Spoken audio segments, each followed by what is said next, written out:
Selamat pagi teman-teman para anak muda di Indonesia.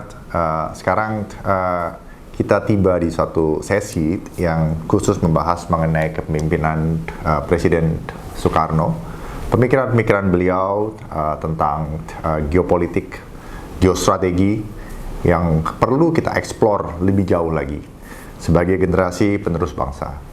Beliau yang lahir pada tahun 1901 dan meninggal di usia 69 tahun di tahun 1970, menjadi Presiden Republik Indonesia di usia 44 tahun, merupakan suatu sosok yang perlu kita pelajari pemikiran-pemikirannya, di mana pemikiran-pemikiran beliau yang dilandasi oleh spirit nasionalisme, spirit yang global pada prinsipnya sebenarnya, dan spirit-spirit yang berjiwa kepemimpinan itu bisa tercapai visi-visinya itu dalam jangka waktu yang cukup lama. Katakanlah untuk jangka waktu 200 sampai 400 tahun.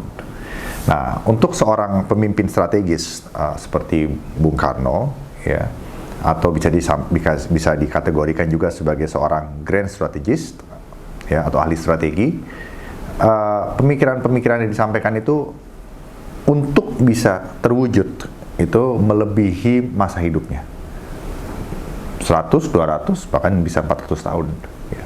Oleh karena itu sangat tepat jika kita mengeksplor apa yang menjadi underline filosofi, underline argumen, konteks sosial, politik, latar belakang yang menyebabkan beliau akhirnya keluar dengan ide-ide, gagasan-gagasan, asumsi-asumsi geopolitik dan elaborasi-elaborasi geostrategi yang nantinya bisa kita gunakan sebagai referensi yang berharga untuk kita memformulasikan dan mendesain serta mengimplementasikan strategi nasional yang pada dasarnya dilandasi oleh kepemimpinan nasional, di mana kepemimpinan nasional itu sendiri backbone-nya itu adalah spirit Pancasila dan pemikiran yang strategis. Pemikiran strategis menjadi bekal untuk siapapun yang terlibat di dalam jalannya negara ini, baik sebagai private citizen, baik sebagai orang yang terlibat di dalam proses politik sebagai pemilih, atau sebagai influencer di dalam public policy, atau di dalam kebijakan-kebijakan yang menentukan di sektor swasta dan juga di sektor pemerintahan, atau bahkan sebagai pengambil kebijakan di tingkat operasional dan strategis, itu harus memiliki apa yang disebut dengan pemikiran strategis. Dari pemikiran strategis ini, nanti seorang pemimpin itu bisa memilih paling tidak ke dalam 3 kategori penempatan. Yang pertama sebagai pembuat strategi atau strategi maker, yang kedua sebagai eksekutor, ya, sebagai pelaksana dari strategi itu, atau yang ketiga sebagai pemimpin strategisnya.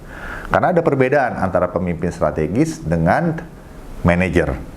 Pemimpin strategis bicara mengenai hal-hal yang tinggi, hal-hal yang panjang, bisa mempengaruhi keadaan, membuat orang-orang, baik orang yang netral, orang yang lawan, orang yang kawan, akhirnya bersepakat untuk mendukung apa yang menjadi visi beliau. Sedangkan seorang manajer itu bicara mengenai bagaimana mengelaborasikannya detail dan bagaimana mengimplementasikannya dalam jangka waktu tertentu. Nah, itulah yang kita pelajari dari Bung Karno, ya, Bapak Proklamator dan Presiden RI yang pertama. Dan ini penting bagi kita semua, sekali lagi saya katakan penting, karena bangsa yang besar adalah bangsa yang bisa mengerti, mengenal, dan menghargai pahlawannya. Dan untuk itu, jika kita bicara mengenai kepemimpinan strategis, kita tidak bisa lepas dari apa itu yang menjadi komponen dari pemikiran strategis. Pemikiran strategis paling tidak terdiri dari 6 komponen. Yang pertama adalah bagaimana kita bisa berpikir secara kritis. Kita harus terus kritis. Yang kedua, kita harus mempunyai kemampuan berpikir dalam waktu. Bukan hanya historis, tetapi berpikir dalam waktu, thinking in time.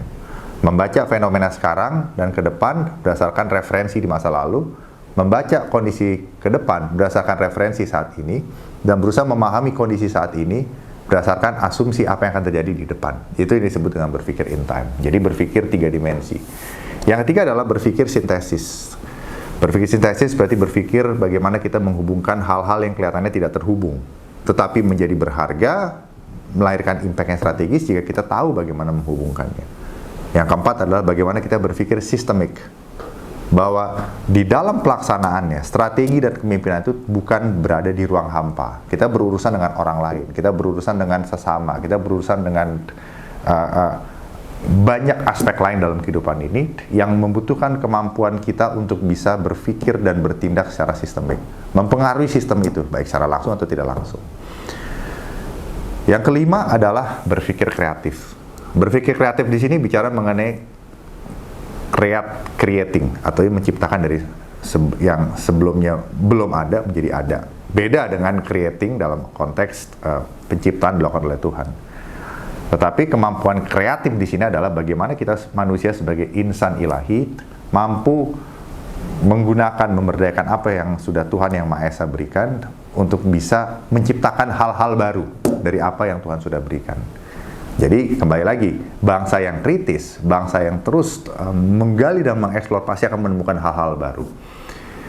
Dan itulah yang menjadi prasyarat untuk kita nantinya mempunyai elemen yang keenam dalam kepemimpinan strategis, yaitu berpikir masa depan.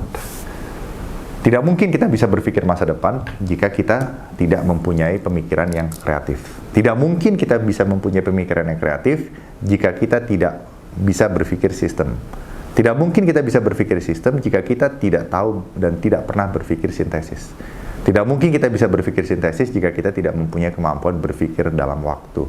Dan tidak mungkin kita mempunyai kemampuan berpikir dalam waktu jika kita tidak mempunyai pemikiran yang kritis. Nah, paling tidak itu 6 elemen dasar dari kepemimpinan strategis yang harus dimiliki oleh siapapun yang tertarik, yang terpanggil untuk melayani masyarakat, melayani bangsa Indonesia, ya, public service, involved dalam public service, baik sebagai apapun itu, ya, sebagai politisi, sebagai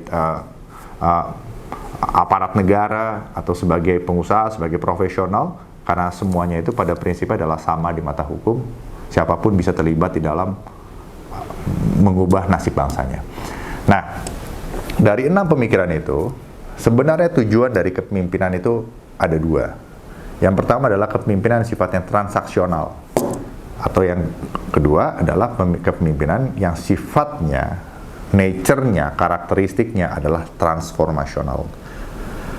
Saya merujuk kepada yang kedua, dan Bung Karno menunjukkan bahwa karakter dan teladan beliau itu lebih kepada yang kedua, artinya transformasi. Di dalam visi-visi beliau itu, dalam pemikiran geopolitik dan geostrateginya, beliau berusaha menekankan kepemimpinan yang transformatif. Artinya, yang kita pimpin itu harus berubah. Yang tadinya tidak baik menjadi lebih baik. Bukan hanya sebatas kepada aspek-aspek yang transaksional. Nah, dari yang transformasional ini, kita mengharapkan perubahan.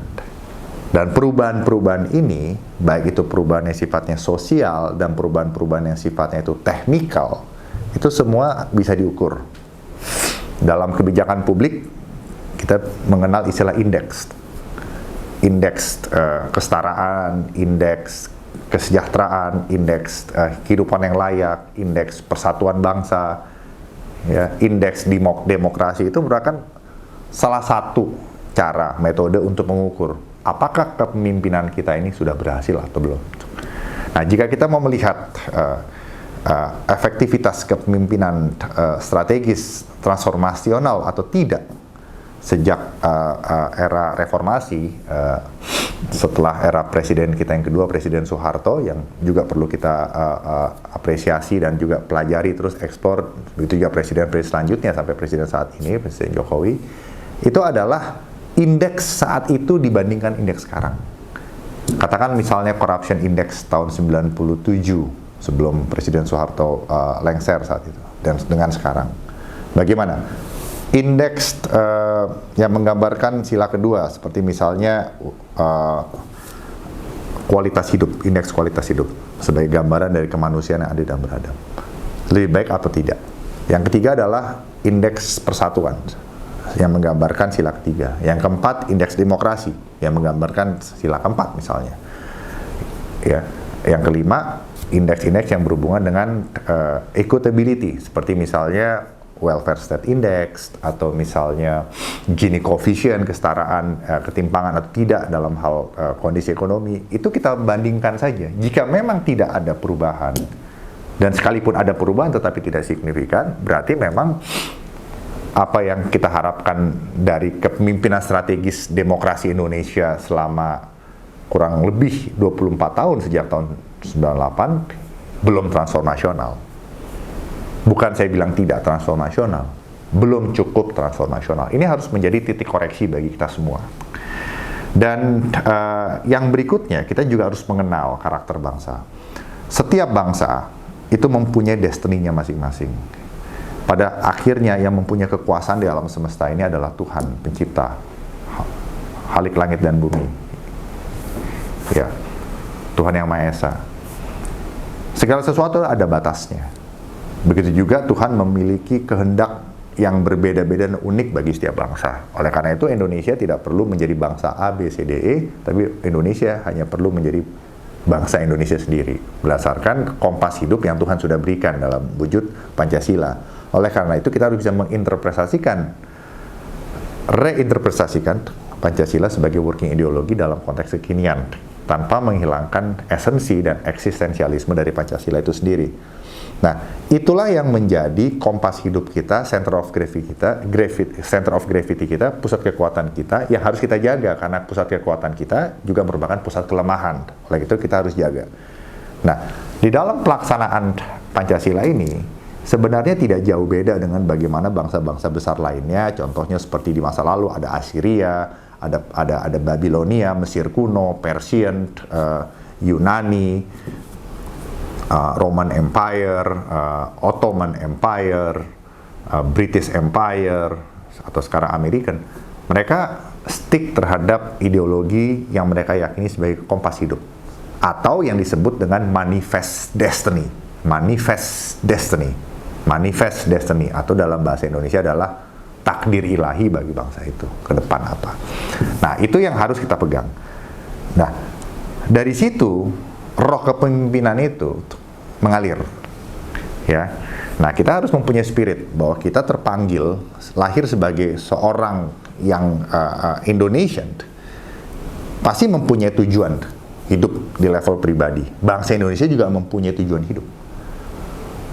Titik temu antara tujuan hidup pribadi kita dan tujuan hidup dari bangsa Indonesia itu yang melayakkan kita untuk menjadi pemimpin.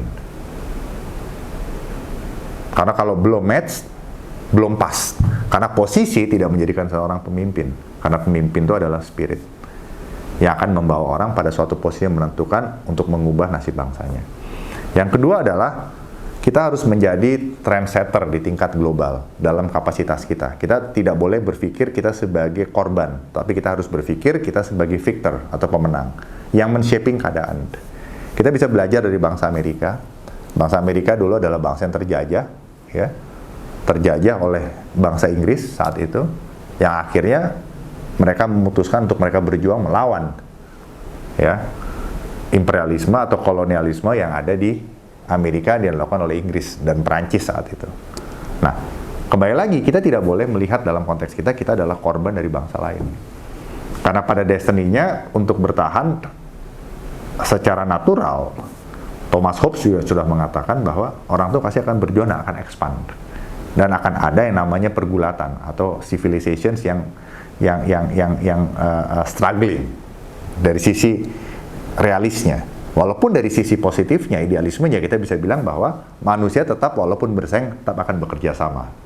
Betul. Nah, maksud saya di sini yang perlu saya tekankan adalah bahwa persaingan di tingkat global itu adalah sesuatu keniscayaan. Itu poinnya. Oleh karena itu, kita mempunyai posisi yang sama untuk bisa mengubah dunia ini berdasarkan panggilan, esensi, eksistensialisme kita sebagai individu dan juga sebagai bangsa negara. Yang berikutnya, yang ketiga, kita perlu kenali juga bangsa kita. Saya melihat bahwa bangsa kita adalah bangsa yang mempunyai kekuatan potensi yang begitu besar, yang harus kita transformasikan menjadi kekuatan real, kita diberikan Tuhan kekayaan geografis, kekayaan sumber daya alam, ya, dan juga manusia yang banyak di Indonesia ini. Tapi kita harus mengubahnya menjadi kekuatan real, baik kekuatan ideologi, politik, ekonomi, sosial, budaya, teknologi, psikologi, dan cyber. Kita harus ciptakan kekuatan real itu.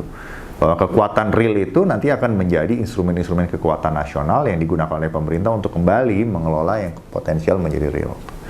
Nah, negara ini pemegang sahamnya adalah rakyat, ya, direpresentasikan oleh elected leaders, ya, yang terpilih melalui proses demokrasi. Ya.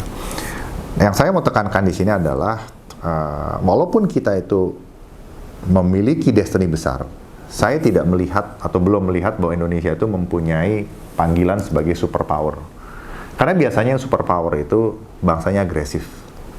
Tapi bukan berarti tidak menjadi superpower, tidak bisa menjadi besar. Banyak bangsa-bangsa yang menjadi negara, menjadi bangsa dan negara yang besar, makmur, sangat berpengaruh di tingkat global, bisa menjadi good influencer untuk shaping the destiny of the world. Ini bukan superpower, ya. Nah, ini harus kita kenali bahwa seorang pemimpin kita, generasi muda atau generasi yang akan melanjutkan perjuangan bangsa ini, melanjutkan apa yang menjadi visi dari pendahulu kita termasuk Presiden Soekarno, ya, perlu mengenal betul diri kita itu seperti apa, bangsa kita seperti apa. Walaupun kita bukan bangsa yang agresif dan mempunyai potensi besar menjadi superpower, tapi kita mempunyai potensi sangat besar untuk menjadi bangsa yang besar berdasarkan destiny kita. Nah, ini yang penting harus kita kenali. Dan yang terakhir adalah menurut saya peganglah prinsip who you are while no one is watching. Bahwa moral yang tertinggi itu adalah kemampuan kita untuk bisa inline antara apa yang kita pikirkan, lakukan, dan katakan pada saat kita sendiri dengan apa yang kita pikirkan, lakukan, dan katakan pada saat kita di depan publik. Nah, ini standar etika dan moral yang tinggi ini akan membawa bangsa itu menjadi bangsa yang besar.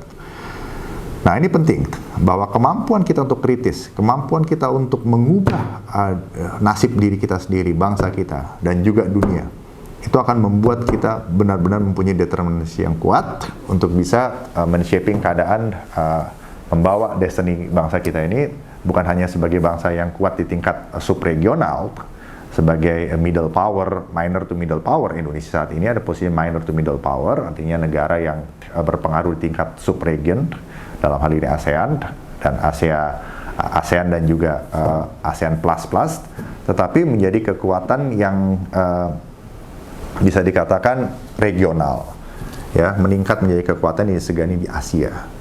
Nah, kita harus kenali betul potensi kita, kekuatan, kelemahan, dan juga kita harus mengenal lingkungan. Kita mengenal akar dari national security system kita. Apa yang kita mau perjuangkan, apa yang mau kita advance. Jangan lose in the purpose, lose in the destinations. Dan yang berikutnya, kita kenali juga sistem dunia, kita kenali juga global trends, ya, larinya kemana. Kita harus bisa mempunyai kemampuan mempredik ke depan, karena know-how tertinggi itu adalah bagaimana kita bisa melihat ke depan dan bisa melakukan yang tepat, yang terbaik yang bisa kita lakukan saat ini. Yang berikutnya, kita tahu bagaimana kita mengemploy, mendeploy, ya, mengkombinasikan instrument of national power dalam hal ini militer dengan non-militer, sehingga segala sesuatu bisa tersinergi dengan baik. Dan memang fondasi daripada demokrasi Indonesia itu adalah enlightenment, kecerdasan, dan juga etika, moral, dan hukum. Gitu.